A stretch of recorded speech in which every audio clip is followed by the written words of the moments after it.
Tokyo Mirage Sessions was one of the best Wii U games, no question, perhaps my favorite game on the system. When the Wii U port started flowing to the Switch, this was my #1 request, and it's finally here. Let's see if the Wii U's quintessential JRPG is still as good today on the Nintendo Switch. I'm Jordan from SwitchWatch, and here is my review of Tokyo Mirage Sessions FE Encore.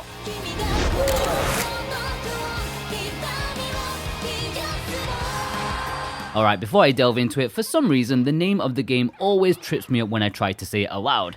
I always end up saying Sessions or something as though I'm channeling my inner Sean Connery, so yeah, from now on, I'm going to refer to it as TMS. TMS's leading star is Tsubasa, a survivor of a mass disappearance 5 years ago when everyone watching an opera disappeared, including her sister.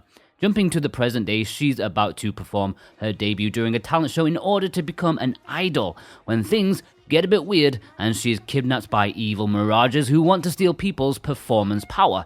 Basically, their enthusiasm. They make everyone mopey. Pretty much everyone is me as a 16-year-old. Anyways, afterwards, Itsuki, the main playable character, rescues her thanks to awakening power within.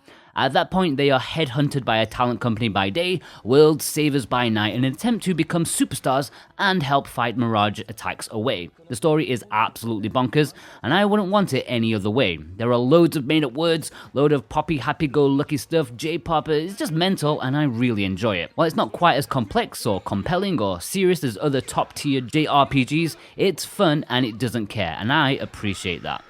In terms of gameplay, well, TMS is basically a Persona game. I mean, getting your expectations in check, it's Persona Light. Persona with a little less oomph behind it. Streamlined and more Nintendo-ified. If you go in expecting tons of Shin Megami Tensei and Fire Emblem, you'll be scratching your heads at the lack of both. Persona is definitely the main influence, with a tiny smattering of Fire Emblem thrown in that could have easily been replaced by original concepts and no one would have noticed. And that's a good thing in my opinion. It's very much its own thing and is probably far better off for it. It's unique and it's lovely, it's TMS.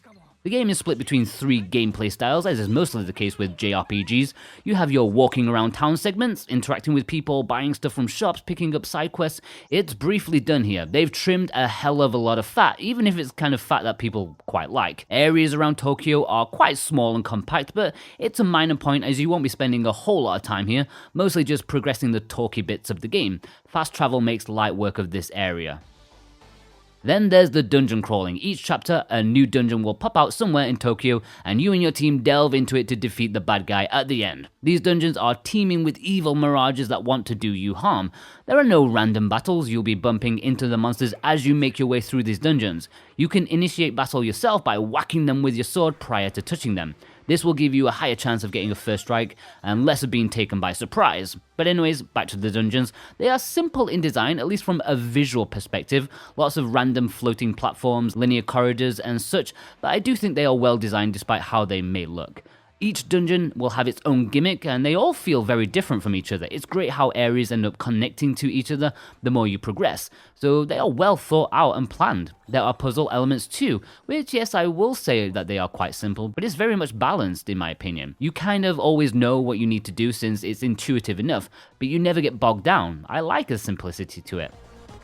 The battle system is fantastic, really has some depth. Obviously based upon the Shin Megami Tensei universe style of game, it's turn-based and has you exploiting weaknesses of enemies in order to deal major damage.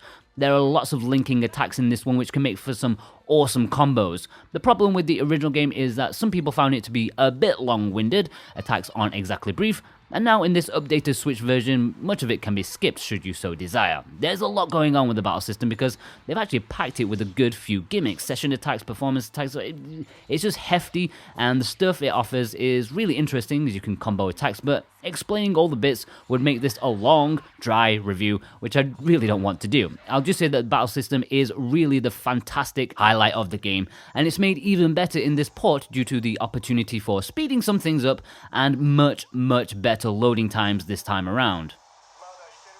This really is a packed game, so much going on. Character progression is great thanks to the way you construct weapons. Each weapon has different abilities that they can teach the characters to use in battle. They can even change what weapons or elements the characters are weak or resistive against. I mean, just to give perspective, I reviewed this game when it originally released on the Wii U, and since that time, it's still a struggle to talk about everything in this game in a succinct manner. There are plentiful side quests, bolstered even more so in this port thanks to the EX stories that you can unlock alongside the progression of the main story. These are small but interesting extra bits of stories for your allies that can also unlock some nice cool stuff like costumes, as well as giving you some higher value items than you'd normally find. I know many of you want to know about social links, and sadly they didn't go the whole hog with that aspect. Yes, you can improve your relationship with characters by using them in battle, which in turn will unlock special side quest stories for them, which in turn leads to even greater rewards. But that's as simple as it gets. Like I said, it's not Persona, it's Persona Lite. I feel kind of bad for comparing it to Persona so much, because like I said, even though it's born from like a similar template, TMS is very much a star of its own without needing to be compared unfavorably to Persona, because in all honesty, it's just different. It's not less, if that makes sense. Different. So, what else is new? Well, there's a little bit of new things added to the game. There are a few more crazy costumes for each of your characters, which is a fun addition, but nothing I get overly excited for. I already mentioned the new story elements and dungeon, which does add something worthwhile, I think. They don't quite feel as tacked on as many games do when they add content to an already finished game. They unlock alongside your story progression, so they slot in very nicely with the side quest stuff that was already there. Now, I know many people complained about the amount of grinding needed at certain points in this game because TMS wasn't exactly a walkover. Bosses can prove to be major difficulty spikes due to their annoying knack of calling in reinforcements and having the ability to attack multiple times in one go. It could seem unfair, and if you were unprepared, one attack could wipe out an ally if their weakness was exploited and they got comboed. TMS puts up a fight for sure. Now, Atlus have addressed this with the inclusion of some side dungeons which can boost certain aspects.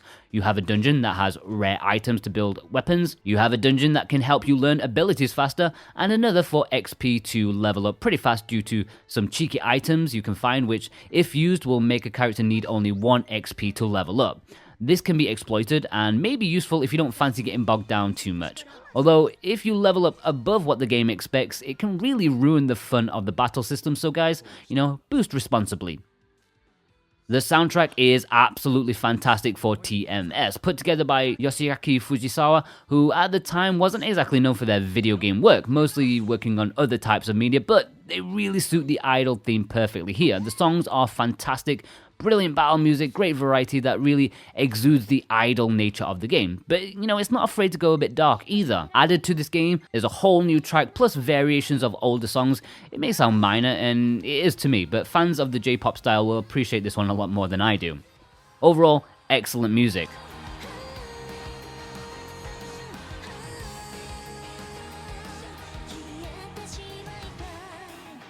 The game is a visual treat. Sure, in terms of polygon count and animation frames, it's not benefiting from a massive budget that many blockbusters have. They knew it was niche and budgeted accordingly, which means there is a simplicity to many aspects of the visuals. But the art style and presentation easily wins, something which Atlus are best at doing. It's in-your-face color and happiness, some great character designs from Toy 8 that really make the idol theme come alive and realized. Many of the dungeons are absolutely gorgeous, simple, yes, but wonderful to look at. The animated cutscenes are excellent too. The menu, oh my god, the menus. You can see this is made by Atlus just from that aspect alone. In terms of performance, fantastic. I would say flawless as far as I could tell, and the loading times, well, they are a godsend, far better than the flow-killing Wii U game. And by the way, can I just say how stunning this looks in handheld mode? Holy crap! I mean, for this review, I had to play mostly in docked to capture footage, but when I took it out for like 5 minutes to record handheld, I almost wept when I had to put it back in the dock. I just wanted to play this game an inch away from my face in handheld. It just pops off the screen and the color is just so good. Before we get into the value section, just a heads up that if this game has taken your fancy and you want to support your favorite Switch team at the same time, then consider using our affiliate links below if you're buying from Amazon UK or US. Each purchase can help us out massively to keep improving the show for you guys, so please consider that if you're buying the game anyways. Alright, the value, despite being an older port, Nintendo don't care. It's still a full fat $60 in the US and £50 in the UK, which probably seems excessive, and it's hard to argue in its favour. If it was a brand new game, there would be no question about its value, honestly. And similar updated ports like Dragon Quest XI also did the same, and no one really complained. Granted, that probably did a little bit more to update things and include more stuff, but, this is not far behind.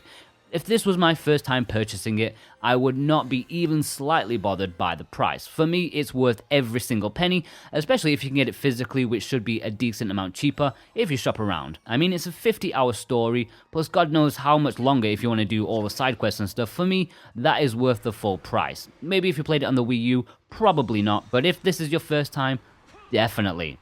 Overall, TMS was easily one of the best games on the Wii U, and it's also one of the best JRPGs on the Nintendo Switch. It has an excellent battle system, a unique and well-presented story that's off-the-chart bonkers, but compelling, nice, bright visuals, and an amazing soundtrack, and it runs like a dream on the Switch.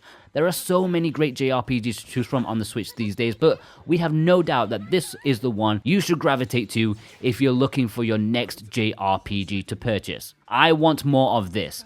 Please show Atlus, please show Nintendo. These are the kind of games that we want. Well, what I want. For me, Tokyo Mirage Sessions FE Encore is an easy 9 out of 10. Alright guys, perhaps check out some JRPGs that we've already reviewed on the Switch. A nice bit of variety for your viewing pleasure. I hope you enjoyed this review enough to check out the vast amount of other content. We've got a lot to offer, so we'll see you guys over there. Take care.